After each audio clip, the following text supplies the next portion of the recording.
नेपाल के एक पुराने शहर के किनारे एक विशाल हवेली थी, राजगृह।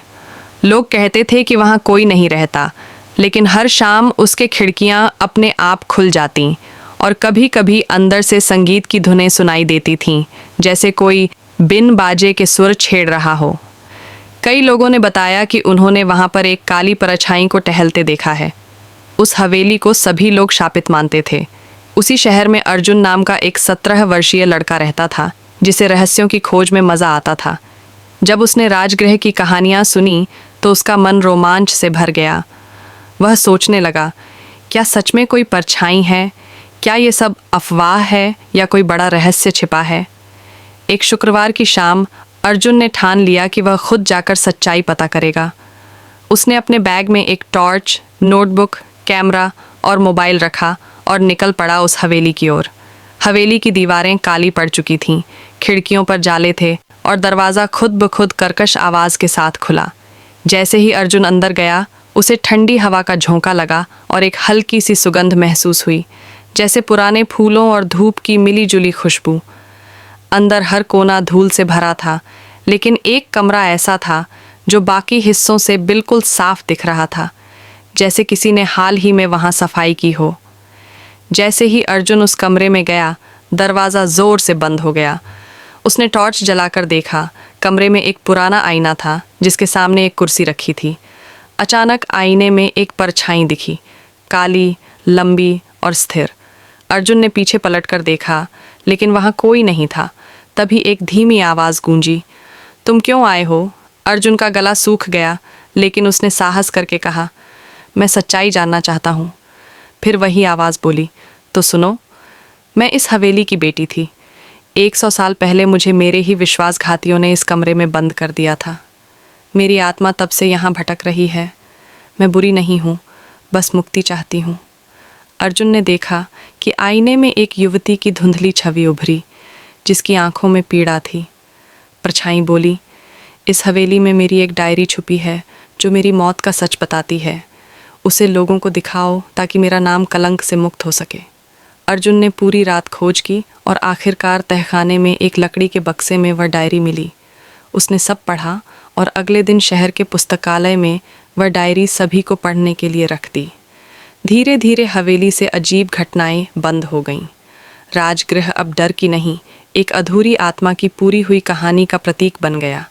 अर्जुन जान गया था, हर डर के पीछे एक दबी हुई सच्चाई होती है, और सच्चाई को जानने का साहस ही सबसे बड़ी रोशनी है।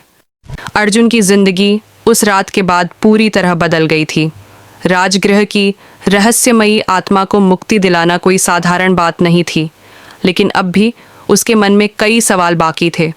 डायरी में आत्मा, जिसका नाम विमला था, ने केवल अपने अंतिम दिनों की बातें लिखी थीं, लेकिन यह साफ नहीं था कि किसने उसे धोखा दिया और क्यों।